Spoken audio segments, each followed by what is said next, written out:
여러분은 인생의 문제가 어디에 있다고 생각하십니까?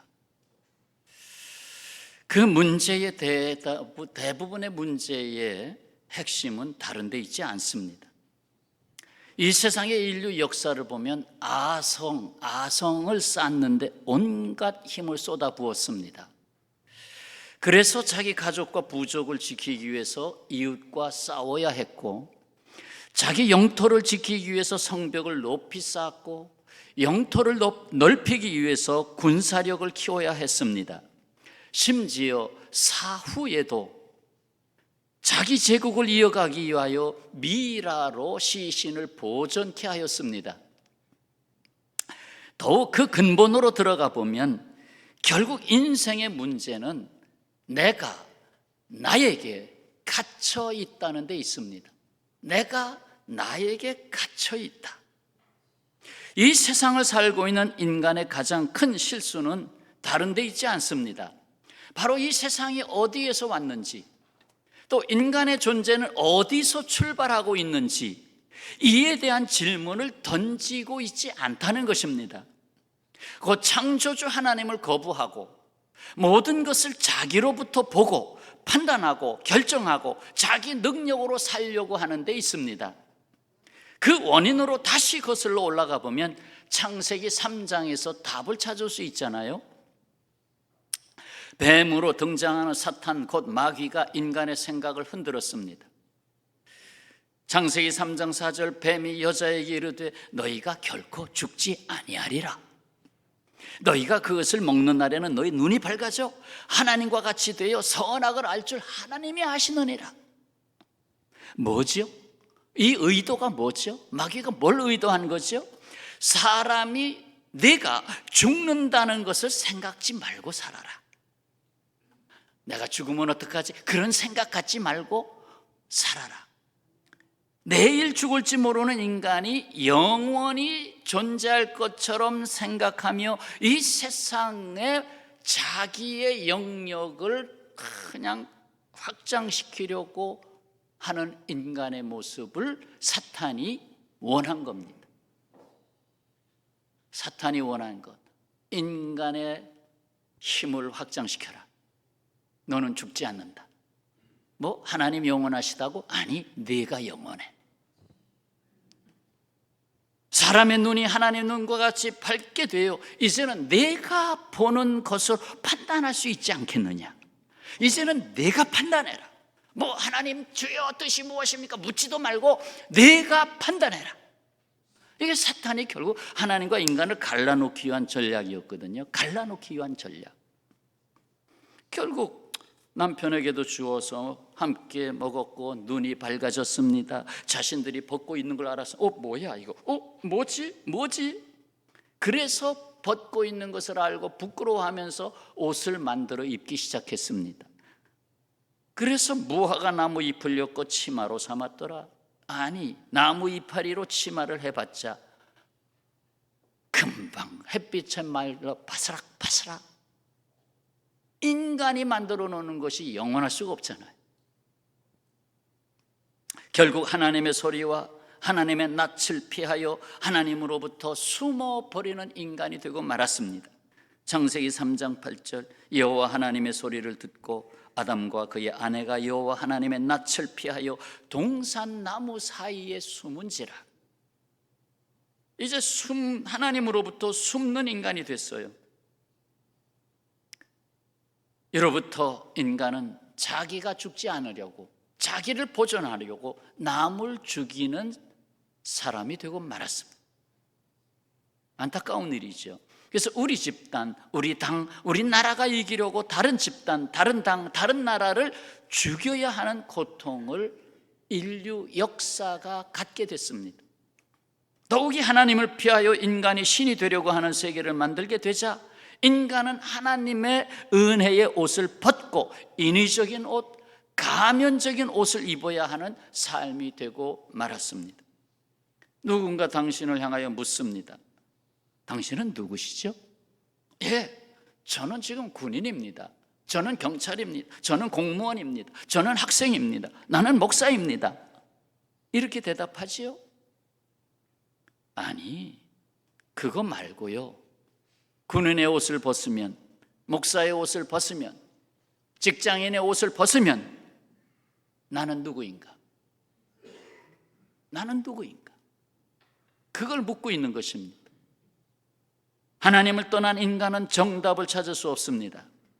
그리고 그 정답 아닌 정답을 자기 자신에게서 찾으려고 하는 것입니다. 하나님은 아십니다. 인간이 미궁에 빠져 있고 결국 사망길로 간다는 걸 알고 계십니다. 이에 하나님은 나에게 갇혀 사는 인생을 건져내시려고 예수 그리스도를 구원자로 보내셨습니다. 세상에서 자기가 자기를 위하여 살려고 몸부림칠 때 하늘에 계신 하나님 아버지께서는 우리를 위하여 아들과 함께 모든 것을 희생하심으로 내어주셨고 나를 내 안에서 꺼내어 내셨습니다. 나라고 하는 그 속에서 끄집어내셨어요. 우리 그리스도인은 날마다 믿습니다라는 말을 자주 사용합니다. 무슨 의미로 사용하고 있습니까? 오늘 말씀에서 그 답을 찾을 수 있는데 로마서 8장 28절 한 절만 함께 읽겠습니다. 8장 28절 다 같이요. 우리가 알거니와 하나님을 사랑하는 자 곧 그의 뜻대로 부르심을 입은 자들에게는 모든 것이 합력하여 선을 이루느니라. 아멘. 곧 하나님께서 나를 부르셨죠. 어떻게 하려고? 하나님의 뜻을 드러내게 하시려고. 그의 뜻대로 부르심을 입은 자들에게는 결국 하나님의 뜻을 드러내기 위해서 불러내신 거지요. 여기 그 뜻은 사랑의 본체이신 하나님의 목적이고 하나님의 계획이십니다. 곧 우리 그리스도인의 인생은 하나님의 목적과 하나님의 계획을 위하여 거듭난 인생입니다. 그래서 소원이 바뀌잖아요. 거듭나면 소원이 바뀌어요.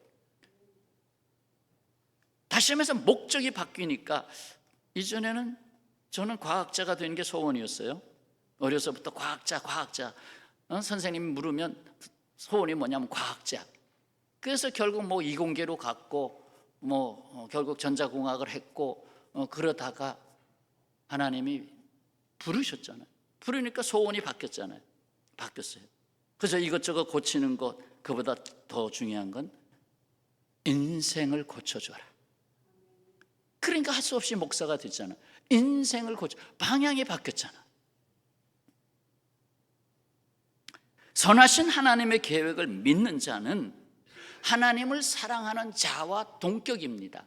같은 의미입니다. 하나님을 사랑하는 자가 하나님의 계획을 수용합니다. 28절 말씀을 현대인의 성경에서는 이렇게 옮겨놓고 있습니다. 하나님을 사랑하고 그분의 계획대로 부르심을 받은 사람들에게는 결국 모든 일이 유익하게 된다는 것을 우리는 알고 있습니다. 모든 일이 유익하게 되는 것이다. 때로는 실패도 있고 병고도 있고 재난도 있고 모든 것이 다 유익하게 가는 길이다. 그거와 연결해서 범사에 감사라는 말도 나오죠. 우리나라에서 6.25 전쟁이 종반에 이를 무렵이었습니다. 미국의 어느 도시 시립병원 정문 앞에는 생후 6개월 된 아이가 버려져 있었습니다. 생후 6개월이면 아주 신생아에서 조금 벗어나는 그 아기는 날 때부터 보지 못하는 데다가 뇌성마비에 걸린 정신박약아였습니다. 병원 당국은 당황하며 이거 어떡할까? 마침 은퇴를 하게 된 간호사 메이 램케에게 사연을 말했습니다. 당시 52세로 신앙이 깊었던 이 간호사는 내가 그러면 죽는 날까지 이 아기를 돌보아 주겠습니다 하면서 버려진 아기를 데리고 왔습니다. 그러나 메이는 아기를 보는 순간 너무나도 비참한 생명의 무기력함에 울어야만 했습니다. 그저 우유를 입에다가 대주도 빨지도 않고 먹을 생각도 안 하고 전혀 반사 본능이 없는 아이. 메이는 그때부터 아기의 뺨에 얼굴을 비비대면서 정성스럽게 안마를 하고 어떻게 하든지 깨어 일어나게 하려고 팔과 다리, 손가락을 어루만져 주었고 하루에도 몇 번씩 이야기를 계속 말을 던져주고 자장가를 불러주고, 그러나 이렇게 몇 년이 흘러도 이 식물인간 레슬리는 단 한 번의 움직임도 보이지 않았습니다. 단 한마디도 하지 않았습니다. 웃음이나 눈물도 기대할 수 없었습니다. 메이는 이때부터 대신 눈물을 흘려야 했습니다. 눈물로 기도했습니다. 주님, 제가 스스로 레슬리를 찾아 나선 것 아니지 않았습니까? 오히려 저는 이 아기를 키우도록 선택된 것입니다.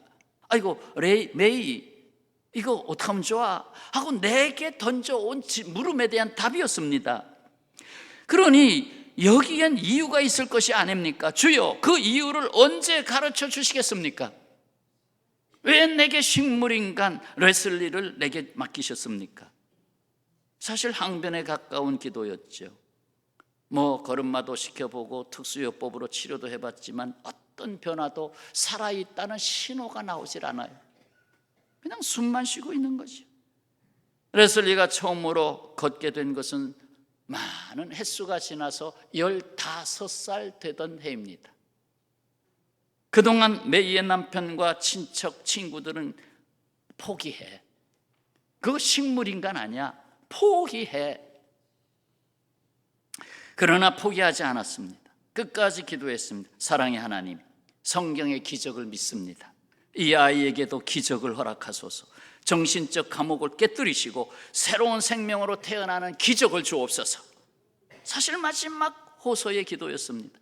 그러던 어느 날이었습니다. 메이는 레슬리가 엄지손가락으로 기타를 튕기고 있음을 발견했습니다. 실로 16년 만에 처음으로 보여진 이 기적 앞에서 메이는 음악이다, 음악이야 하고 외쳤습니다.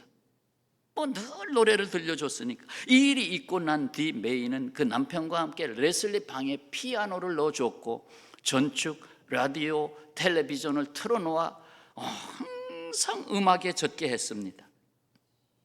그리고 레슬리의 손가락을 짚어주며 띵띵띵 연습을 시켰습니다. 그러나 변화가 보이지 않았습니다. 그러던 어느 겨울 새벽 기적이 일어났습니다. 고난잠에 빠져있던 가족, 누군가가 차이코프스키의 피아노 협주곡 1번을 치는 소리에 잠을 깨었습니다. 이게 어디서 난 소리? 레이는 직감적으로 레슬리 방으로 달려갔습니다. 레슬리가 미소를 머금은 채 피아노를 연주하고 있었습니다. 그에게 이러한 클래식 음악을 가르쳐 주지도 않았는데 어머니가 늘 틀어놓았던 텔레비전에서 나오는 음악을 듣고 담아서, 그 음악을 담아서 연주했던 것입니다. 하나님 참으로 감사합니다. 레슬리를 잊지 않으셨군요. 순간 레슬리의 눈에도 진주 같은 이슬이 맺혔습니다. 노래까지 부르기 시작했습니다. 성량도 풍부했습니다. 1981년 뉴욕 ABC 텔레비전에 출연하여 피아노를 연주하게 됐는데 더듬거리며 음악은 사랑입니다. 글쎄 뭐라고 원문으로 The music is love 이렇게 했을지 모르겠습니다. 음악은 사랑입니다. 매스컴은 이 신화를 메이 부인의 사랑과 기도의 기적이라고 보도했습니다. 여기서 ABC 방송이 만들어 놓았던 영상을 2분으로 잘라서 잠깐 보시겠습니다. 어플을 통해서 자막을 깔았어요. And he was around 16 years old. He couldn't talk or walk or anything. And we went to bed and we had music. I couldn't believe it. And I said to Jim, I said, did you tell this man? And he said, no. And I got up, thinking I was going to turn off some music. And that boy, I got out of that bed. How he did it, I don't know. And he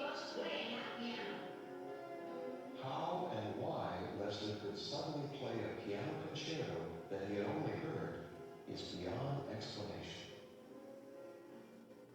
I said it was funny that you remembered to do something for Leslie. The first time he sang was the most important thing I ever heard. He was singing and playing piano, but he couldn't talk.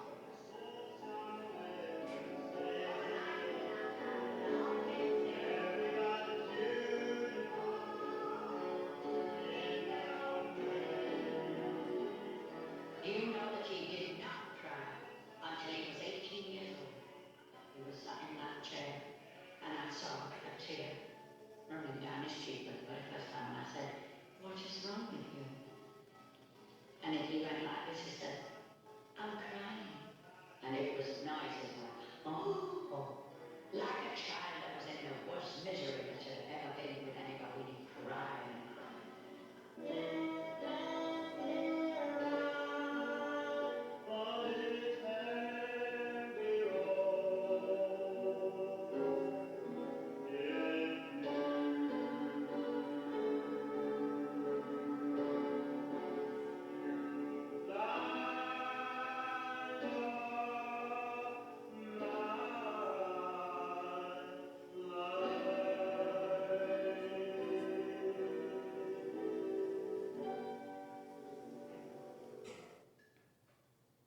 친어머니도 아닌 메이, 양아들로 받아서 양육한 지난 세월의 눈물과 기도, 그것은 사랑이었습니다. 눈먼 자로, 뇌성마비로, 지적장애인으로 버려진 아이가 다른 사람들은 버리는데 오히려 취해서 헌신적 사랑으로 깨어 일어나게 했습니다. 이를 계획하신 하나님의 사랑이 메이 부인을 통로로 하여 나타난 것입니다. 그렇습니다. 52세로 은퇴한 간호사의 삶은 거기서부터 더욱 놀라운 인생으로 부름받았습니다. 사랑하는 여러분, 그 값비싼 금도 돌멩이가 깨지고 불에서 녹아질 때 얻을 수 있습니다. 그 청순한 빛을 내는 다이아몬드도 수없이 깎아질 때 얻을 수 있습니다. 주님은 고난의 가치를 아시기에 십자가를 택하셨습니다. 28절 말씀, 저와 여러분에게 주신 말씀으로 받아 다시 함께 봉독합니다. 28절, 우리가 알거니와 하나님을 사랑하는 자 곧 그의 뜻대로 부르심을 입은 자들에게는 모든 것이 합력하여 선을 이루느니라. 아멘. 성경학자들은 28절의 주어를 모든 것이라는데 거반 합의하고 있습니다. 그러나 일부 학자 중에서는 하나님이 주어다라고 말하고 있습니다. 그렇게 하면 모든 일에 하나님이 합력하심으로 선을 이룬다는 말씀이 됩니다. 모든 일에 하나님이 합력하심으로 선을 이룬다. 비록 그렇게 해석하지 않더라도 모든 사람, 모든 것 가운데 함께 하시는 하나님으로 말미암는다고 볼 때 결국 하나님이 합력하심으로 되는 일 아닙니까? 결과적으로는 어찌 우리 인생이 하나님의 선하심을 헤아릴 수 있겠습니까? 하나님은 유다 왕국이 기울어져 바벨론 포로기에 들어갈 때 이같이 말씀하셨습니다. 예레미야 29장 11절 말씀, 나 여호와가 말하노라, 너희를 향한 나의 생각은 내가 안하니 재앙이 아니라 평안이요 곧 너의 장래에 소망을 주려는 생각이라. 지금 재앙이 닥쳤는데, 절망이 왔는데 하나님은 역으로 말씀하셔요. 아니야, 평안이야, 소망을 주려는 거야. 결국 바벨론 포로로 말미암아서 이 하나님의 구원의 역사가 세계로 퍼져나가는 디딤돌이 되게 했죠. 역사적으로 보면 디아스포라가 발달하면서. 자, 우리가 즐겨 부르는 찬송 384장이 이것을 찬송하고 있습니다. 나의 갈 길 다가도록 예수 인도하시니. 다 아시니까 그냥 같이 한번 부릅시다. 나의 갈 길 다가도록 예수 인도하시니 내 주 안에 있는 긍휼 어찌 의심하리요. 믿음으로 사는 자는 하늘 위로 받겠네. 무슨 일을 만나든지 만사형통하리라. 무슨 일을 만나든지